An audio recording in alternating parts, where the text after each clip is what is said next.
Yeah, you're up. It's 2 a.m. and you can't sleep. Here we go again.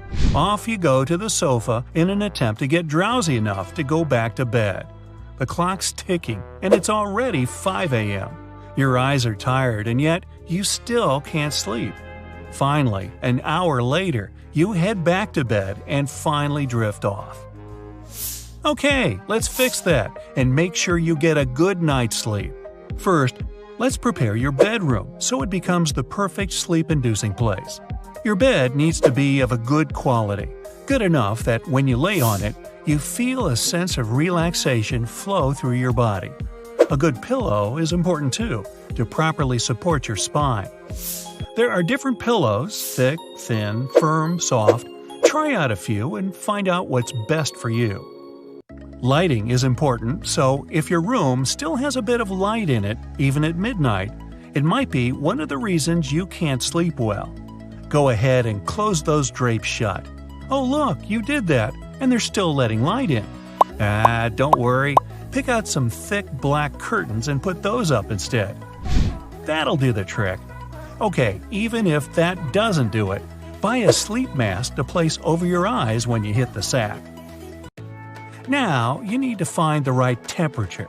It's likely you won't have a thermostat on hand, but the trick is to make sure your room is neither the Sahara Desert nor the North Pole. Right in the middle is where you want it. Let's talk lights. After waking up, get some bright light on your face as soon as you can. You'll become more alert, but also sleep better at night. That's because our body has a pretty awesome internal clock. This internal clock is called the circadian rhythm, and simply put, our body tells us when we should wake up and when we should go to bed. Being in the sun or exposed to bright lights keeps this internal clock healthy. When it's working right and you're in bed about to sleep, you'll fall asleep much faster than before. If you can't always be in the sun, that's okay. Grab a few bright light bulbs and spread them around your house. There's also another trick to expose yourself to bright lights if you want to try it. Buy yourself a light therapy box.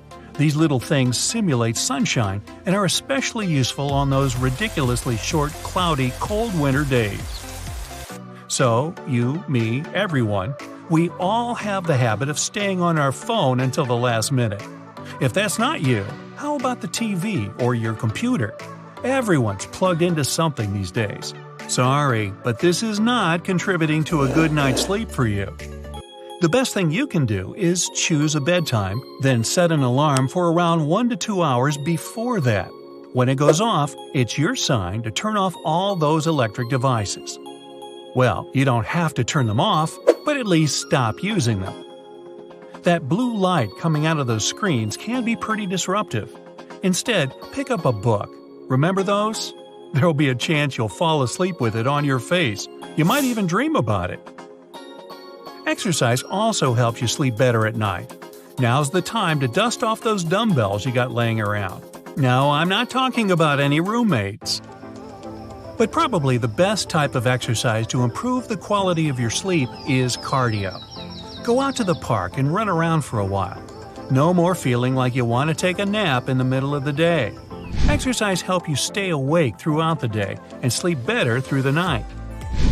As for naps, be careful with those.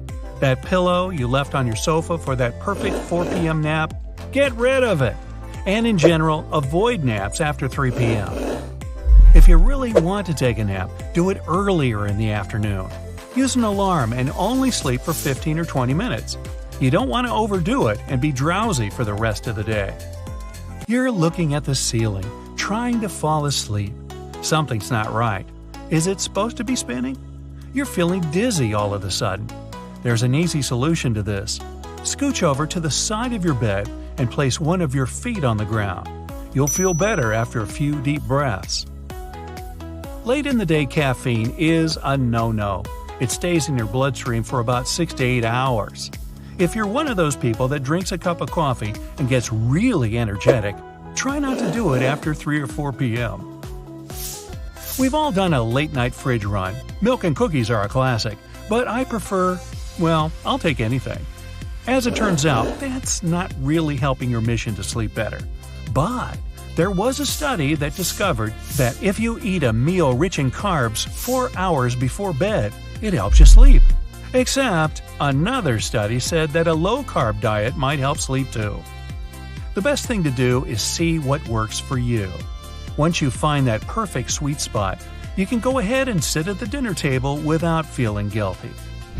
This next tip involves water. Bath water, to be specific. A shower or bath, as long as it's hot, can definitely help you fall asleep faster. Not only that, but it might help you reach a deeper state of sleep. Not so deep that nothing will wake you, but deep enough for you to wake up good as new. Nocturia. It almost sounds like a magical spell, but it's just what specialists call it when you have to use the bathroom a lot at night. No, that's not magical. We've all had those moments. It feels like the biggest decision of your life. Get out of bed or tough it out. So the best way to prevent this is not to drink liquids before bed. Altogether? Duh. It's super easy, just link it to your no electronics rule. When you wake up, have a tall glass of room temperature water. It'll kickstart your day and help your body feel fresh and rejuvenated. Plus, you just need to rehydrate. You're in bed, but all you're able to do is look at the ceiling, waiting to fall asleep. When that happens, it's better to accept that you just can't sleep right now. Try not to stay in bed for too long, frustrated and angry. You might start mentally linking your frustration to your bed or bedroom. You don't want to have any negative feelings whenever you look at what should be the most relaxing spot in the house. The best thing to do when this happens is to get up. Do something relaxing. Go to your living room and look out the window for a couple of minutes. Avoid looking at the clock. You really don't want to think about sleeping while you're trying to distract yourself from it. When you least expect it, you'll be sleepy again, ready to cover yourself in your bedsheets to get those perfect 8 hours. If you like to write, and it's just one of those nights where nothing's working and your head feels like it's about to burst, go sit at your desk, open a notepad, and write your worries away. It might even help to keep a sleep diary. Okay, here's an exercise that can help you sleep while you're in bed. It's a type of body scan exercise. First, lie flat on your back with your legs uncrossed. Place your arms by your sides and try to relax them as much as you can. Now, close your eyes and focus on your breathing. Focus on it for about 2 minutes. That should be enough for you to start feeling relaxed. The next step is to focus on your toes. Check them all and see if you feel any tension down there.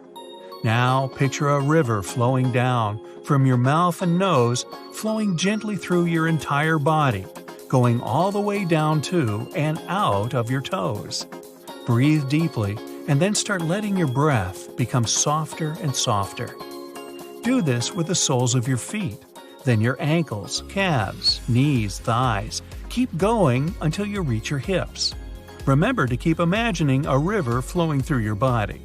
Warning: if you've consumed too much liquid before bedtime, then that river imagery is going to trigger some urgencies other than going to sleep. Lastly, you can do some soft yoga or meditate. The goal here is to help you control your breathing to release stress. Picture this: you're now a master of breathing exercises, and when you close your eyes, you just exhale, and all of your worries disappear.